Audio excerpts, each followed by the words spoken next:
61 question है, commercial banks do not perform one function out of the following. Commercial bank इनमें से एक function ऐसा है जिसको वो नहीं करते हैं। मतलब 3 फंक्शन ऐसे हैं जो कॉमर्शियल बैंक के हैं, एक ऐसा है जो कॉमर्शियल बैंक नहीं करता है, उसकी पहचान करनी है। गिवन ऑप्शंस में सही जवाब है option C, issuing currency notes. Commercial bank currency note issue नहीं करते हैं। बाकी सेविंग्स को मोबिलाइज करना, यानी कि जो आम लोगों की सेविंग्स होती हैं वो बैंक अकाउंट के माध्यम से बैंकों में जमा करते हैं कॉमर्शियल बैंक्स में, और कॉमर्शियल बैंक्स उस अमाउंट में से लोन देते हैं जिन लोगों को नीड होती है, तो मोबिलाइज करने का काम करते हैं सेविंग को। Giving loans and advances, loan और एडवांस देने का काम करते हैं।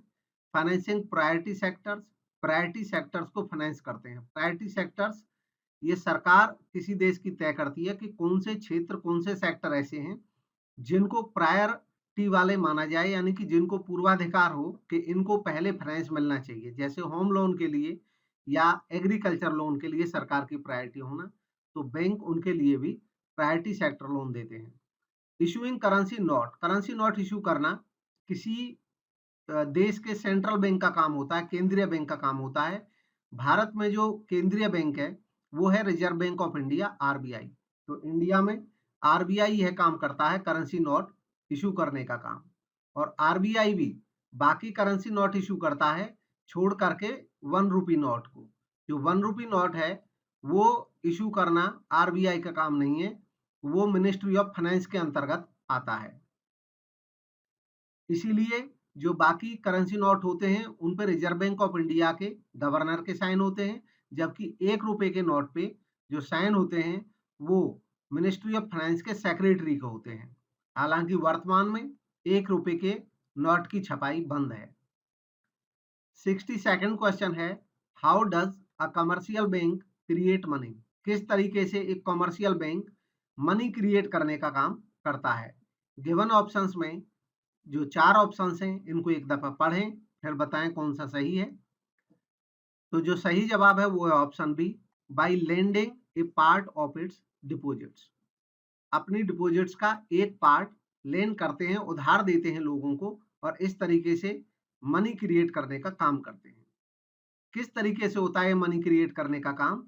जैसे सपोज करिए किसी व्यक्ति ने या किसी देश के लोगों ने मान लीजिए 100 रुपए जमा करे बैंक में। बैंक में जब 100 रुपए जमा करे तो बैंक के 100 रुपए में से एक अमाउंट अपने यहाँ रख लेगा और बाकी अमाउंट बाकी लोगों को लोन पे दे देगा। फॉर एग्जाम्पल, अगर बैंक इसमें से 20 रुपए रख लेता है मार्जिन रिक्वायरमेंट के लिए और 80 रुपए आगे दे देता है लोन के रूप में, तो वो 80 रुपए लोन के रूप में जो जाएंगे वो पब्लिक के पास वो मनी पहुंच जाएगा। तो जिसके 100 रुपए डिपॉजिट हैं वो 100 रुपए मनी तो है ही उसका, वो चेक से या बाकी चीजों से उसको इस्तेमाल कर सकता है 100 रुपए को। जिसको 80 रुपए मिले हैं वो 80 को इस्तेमाल कर सकता है। फिर आगे उसमें से भी मान लीजिए आगे फर्दर जिसको लोन मिला उसके बैंक अकाउंट में पैसा है, तो वहां पे भी सपोज करिए 20 रुपए रख करके बाकी जो 60 रुपए हैं वो आगे फिर लोन पे चले जाएंगे। तो इस तरह ये जुड़ते चले जाएंगे, 100 रुपए, 80 रुपए, 60 रुपए, जिस जिस व्यक्ति को लोन मिलेगा उसका उतना अमाउंट बैंक में रहता चला जाएगा और ये मनी क्रिएशन होता जाएगा। तो 20 का सही जवाब हुआ, by lending a part of its deposits. Next है, warehouse used for keeping imported goods not cleared by custom authorities. यहाँ पे पूछा है कि वेयर हाउसेस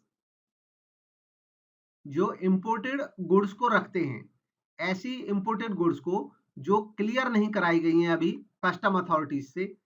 जब लोग इंपोर्ट करते हैं, विदेशों से सामान लाते हैं, तो कई दफा वो कस्टम की पेमेंट नहीं करते हैं, कस्टम ड्यूटी वगैरह की। इसका मतलब वहां से क्लियर नहीं कराते हैं सामान को, तो वो सामान उन गोडाउन्स में रख दिया जाता है। स्पेसिफिक टाइप के वेयर हाउस या गोडाउन्स होते हैं, उनको क्या कहते हैं यह पूछा है यहाँ पे। तो गिवन ऑप्शन में सही जवाब है option B, bonded warehouse. Bonded warehouse होते हैं जिनमें ये सामान रखा जाता है, जब क्लियर हो जाता है सामान उसके बाद इंपोर्टर उस सामान को वहां से लेके आते हैं। बाकी जो ऑप्शंस दिए हैं स्पेशल कमोडिटी वेयर हाउस, ये ऐसे वेयर हाउस होते हैं जो किसी खास कमोडिटी के लिए स्पेसिफिकली बनाए जाते हैं। जैसे कोल्ड स्टोर किसी ने बनाया है केवल कोल्ड स्टोर वाले आइटम्स को रखने के लिए। Institutional warehouse, institutional warehouse होते हैं कि कोई पर्टिकुलर टाइप की इंस्टीट्यूट है, कोई संस्था है, कोई ऑर्गेनाइजेशन है, वो अपने लिए वेयर हाउस बनाती है। जैसे रेलवे वाले अपने स्पेसिफिकली अपने यहाँ पे वेयर हाउस बनाते हैं अपने सामान को रखने के लिए। या public warehouse, public warehouse ऐसे वेयर हाउस होते हैं जिनमें आम पब्लिक का सामान रखा जा सकता है और उसके बदले में जो वेयर हाउस के ओनर होते हैं वो अपना किराया चार्ज करते हैं। नेक्स्ट है 64, dash is also known as many to one. इनमें से एक ऑप्शन ऐसा है जिसको मेनी टू वन बोला जाता है। तो गिवन ऑप्शंस में जो सही जवाब है वो है option 1, option A, ECS debit. ECS debit का मतलब क्या है? ईसीएस मतलब इलेक्ट्रॉनिक क्लियरिंग सिस्टम। ऐसे ही ईएफटी होता है electronic fund transfer. Electronic fund transfer सामान्यतः एक अकाउंट से दूसरे अकाउंट में चाहे किसी भी कारण से कैसे भी मनी जब ट्रांसफर किया जाता है ऑनलाइन तो उसको इलेक्ट्रॉनिक फंड ट्रांसफर कहते हैं कि इलेक्ट्रॉनिकली फंड ट्रांसफर हो गया। ईसीएस एक खास टाइप का ट्रांसफर होता है, ये भी इलेक्ट्रॉनिक ट्रांसफर ही होता है फंड का। बट इलेक्ट्रॉनिक क्लियरिंग सिस्टम एक ऐसा सिस्टम होता है कि एक बार स्टैंडिंग इंस्ट्रक्शन दे दी जाती है अकाउंट में तो ऑटोमेटिकली बहुत सारे अकाउंट्स में से पैसा एक साथ कट जाता है या बहुत सारे अकाउंट्स में एक साथ पैसा जमा हो जाता है। इनमें जो ईसीएस डेबिट है इसको कहते हैं many to one. Many to one इसलिए कहते हैं कि फॉर एग्जांपल जैसे कोई इंश्योरेंस कंपनी है और उसने बहुत सारे लोगों का इंश्योरेंस कर रखा है। अब ईसीएस डेबिट कराया हुआ है उन लोगों ने, तो बैंक जब अपना जो प्रीमियम की अमाउंट लेना चाहेगा उस समय उस स्टैंडिंग इंस्ट्रक्शन जिन अकाउंट होल्डर्स ने, जिन पॉलिसी होल्डर्स ने दी होगी उनके माध्यम से उन बैंकों से पैसा लिया जाएगा और बैंकों से अचानक वो पैसा बहुत सारे अकाउंट्स में से कटेगा और एक अकाउंट में आ जाएगा। तो ये ईसीएस डेबिट हुआ। ईसीएस क्योंकि बहुत सारे अकाउंट्स में से एक अकाउंट में पैसा आता है इसलिए ईसीएस डेबिट बोलते हैं। ईसीएस क्रेडिट इसका जस्ट उलट है।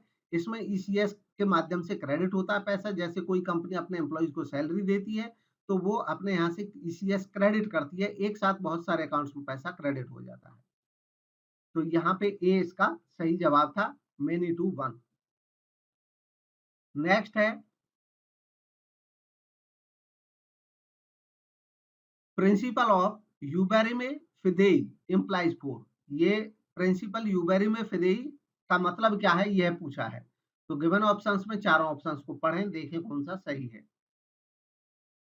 सही जवाब है option B, absolute good faith between insurer and insured and insurer.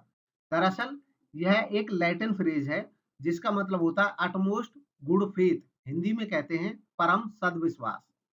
परम सद्विश्वास यानी कि उच्च कोटि का आपस में विश्वास होना।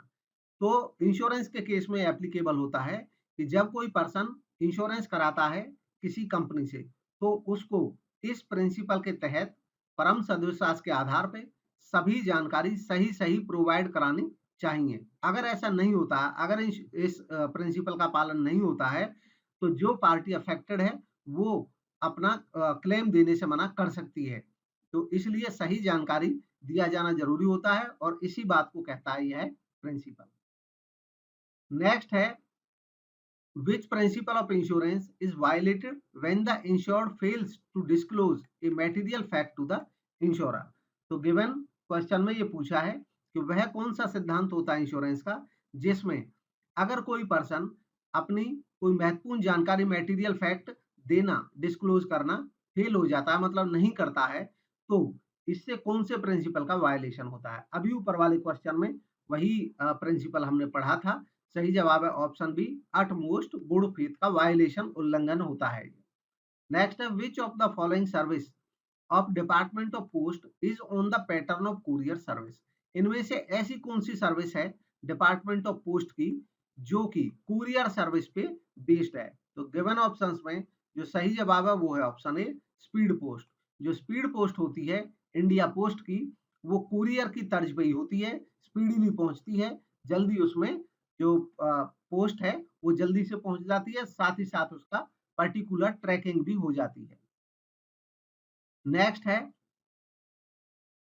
According to IRDAI Investment Regulation 2016, Life Insurance Corporation of India is required to hold not less than 25% of its investment assets in the form of dash. IRDAI investment regulation 2016 के अनुसार इनका पूछना है कि life insurance corporation of India को requirement होगी कि वो कम से कम 25%, मतलब 25% से ज्यादा नहीं होना चाहिए, सॉरी 25% से कम नहीं होना चाहिए, तो या तो 25% या 25% से ज्यादा इन्वेस्ट करना पड़ेगा एसेट्स में।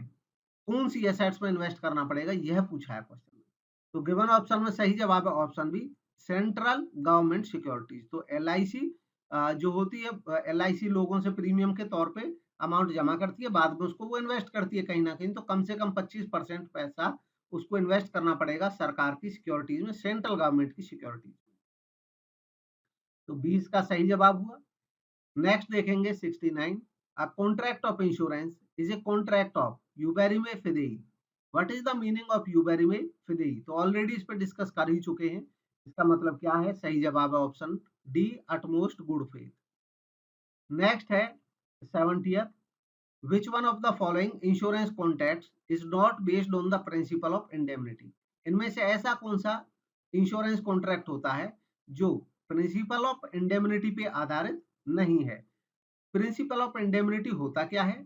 इसका मतलब होता है क्षतिपूर्ति का सिद्धांत।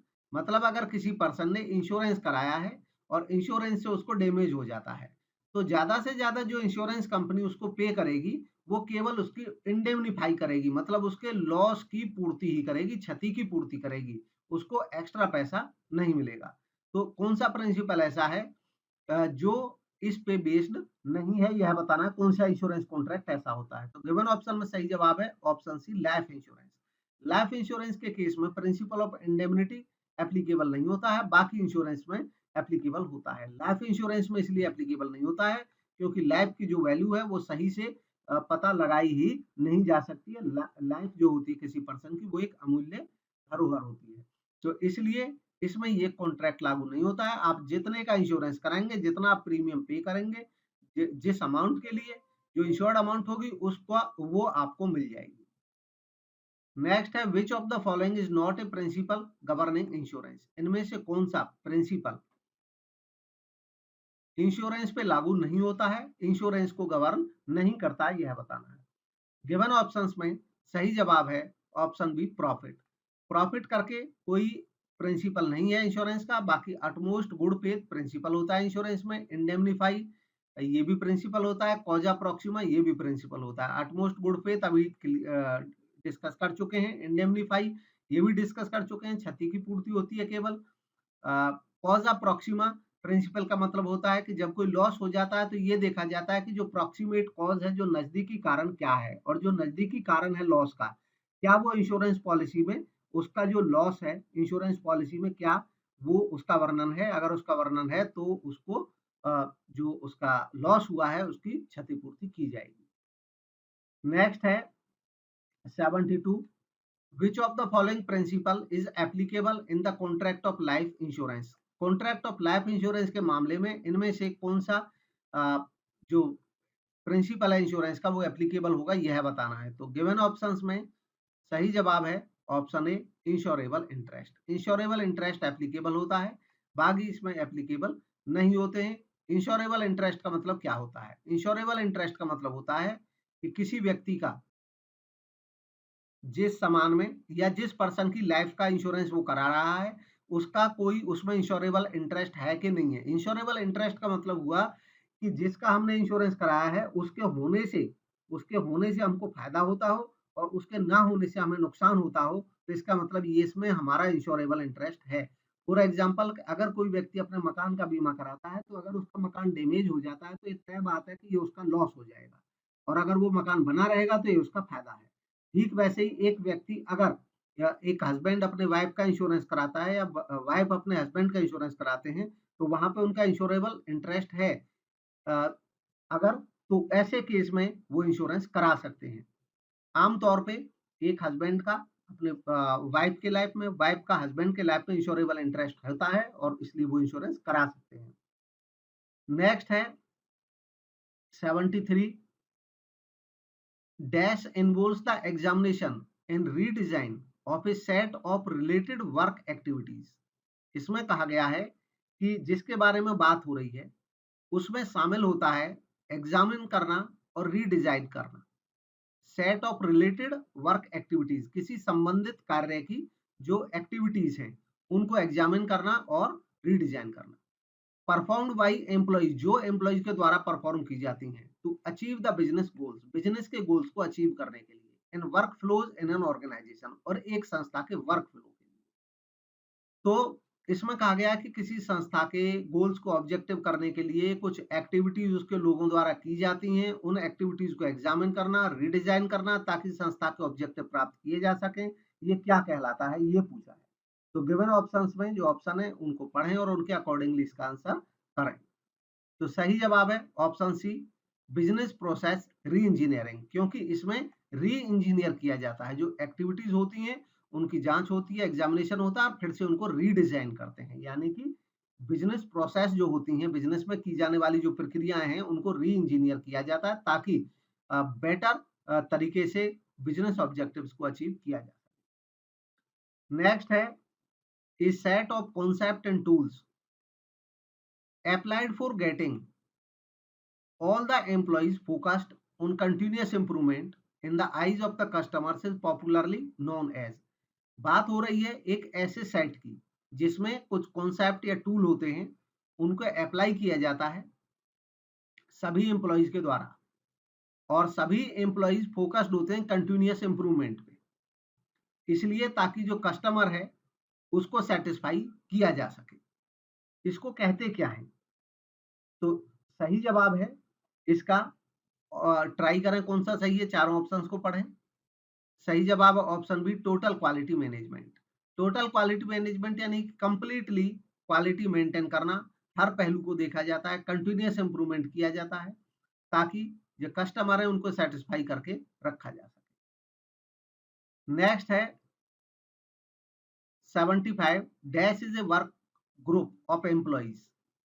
यहाँ पे बात हो रही है एम्प्लॉइज का एक समूह होता है, वर्क ग्रुप होता है, हु मीट रेगुलरली, जो रेगुलरली मिलता है, टू डिस्कस देयर प्रॉब्लम्स, अपनी प्रॉब्लम्स को डिस्कस करने के लिए, इन्वेस्टिगेट कॉजेज, कारणों की जांच करने के लिए, रिकमेंड सॉल्यूशंस, सॉल्यूशन रिकमेंड करने के लिए, एंड टेक करेक्टिव एक्शंस, और सुधारात्मक कार्रवाई करने के लिए। This is generally a small group of employees belonging to the same work area. आमतौर पर यह एक छोटा ग्रुप होता है एम्प्लॉइज का जो सेम काम करने वाले होते हैं। इसमें कहा गया है कि कुछ एम्प्लॉइज का एक ग्रुप होता है, वो लगातार मिलता है, प्रॉब्लम्स को डिस्कस करता है, उसके कारणों की जांच करता है, आपस में वो एम्प्लॉइज मिलकर के सॉल्यूशन उसका सोचते हैं, रिकमेंड करते हैं, फिर कोई सुधारात्मक कार्यवाही करते हैं। तो इस ग्रुप को कहते क्या है, ये पूछा है। तो गिवन ऑप्शंस में सही जवाब है ऑप्शन बी, क्वालिटी सर्किल इनको कहा जाता है। नेक्स्ट है, which one of the following में help in building an innovation enabled organisation. इनमें से कौन सा ऐसा है जो एक संस्था को इनोवेशन एनेबल्ड ऑर्गेनाइजेशन बनाने में मदद करेगा। इनोवेशन एनेबल्ड मतलब ऐसी संस्था जो इनोवेशन कर पाए। तो गिवन ऑप्शंस में से सभी ऑप्शंस को पढ़ें और देखें कौन सा इनमें से सही हो सकता है। सही जवाब है इसका option D, following effective cross functional teams. Following effective cross functional teams. Cross functional team होती क्या है? क्रॉस फंक्शनल टीम होती है कि किसी एक कंपनी में बहुत सारे डिपार्टमेंट होते हैं, किसी एक फैक्ट्री में बहुत सारे डिपार्टमेंट होते हैं, डिफरेंट डिपार्टमेंट्स में से कुछ कुछ लोगों को चयन किया जाता है और किसी पर्टिकुलर प्रोजेक्ट पे उनको काम में लगाया जाता है। ऐसी टीम क्रॉस फंक्शनल टीम होती है क्योंकि वो डिफरेंट डिफरेंट फंक्शन से चुने गए हैं लोग। तो ऐसी जब कोई प्रोजेक्ट पे जब कोई ऐसी टीम काम करती है, ऐसा समूह काम करता है क्रॉस फंक्शनल, तो क्योंकि अलग अलग डिपार्टमेंट के लोग हैं, अलग अलग एफिशिएंसी के लोग हैं, अलग अलग एरिया के लोग हैं, तो वहां पे एक संस्था में इनोवेशन की संभावना बढ़ जाती है। तो ये इसका सही जवाब है ऑप्शन डी। नेक्स्ट है, dash is the business practice of hiring A party outside A company. इसमें बात हो रही है कि ऐसे बिजनेस प्रैक्टिस की जिसमें बाहर की एक पार्टी को हायर किया जाता है टू परफॉर्म सर्विसेज, जो सर्विसेज को परफॉर्म करेगी, एंड क्रिएट गुड्स, और गुड्स बनाने का काम करेगी। Usually done as a cost cutting measure, आमतौर पे कॉस्ट कम करने के मेजर के तौर पे इसका उपयोग किया जाता है। That traditionally were being performed in house, जो काम ट्रेडिशनली इन हाउस यानी कि फैक्ट्री में ही किया जाते थे, अब उनको बाहर से कराया जा रहा है by the companies own employees and staff. पहले कंपनी के अपने एम्प्लॉय और स्टाफ कंपनी के प्रोमाइसेस में इसको करते थे, लेकिन अब बाहर से कराया जा रहा है। तो ये इस एक्टिविटी को कहते क्या है? तो गिवन ऑप्शन में सही जवाब है ऑप्शन सी, आउटसोर्सिंग। इसको आउटसोर्सिंग कहते हैं जब हम बाहर से काम करा देते हैं, कोई कंपनी अपने कुछ काम को बाहर की पार्टी से पूरा करा लेती है। नेक्स्ट है 78, गैस इज द प्रोसेस। ये एक ऐसी प्रोसेस है जिसके बारे में बात हो रही है of creating, sharing, using and managing the existing learning.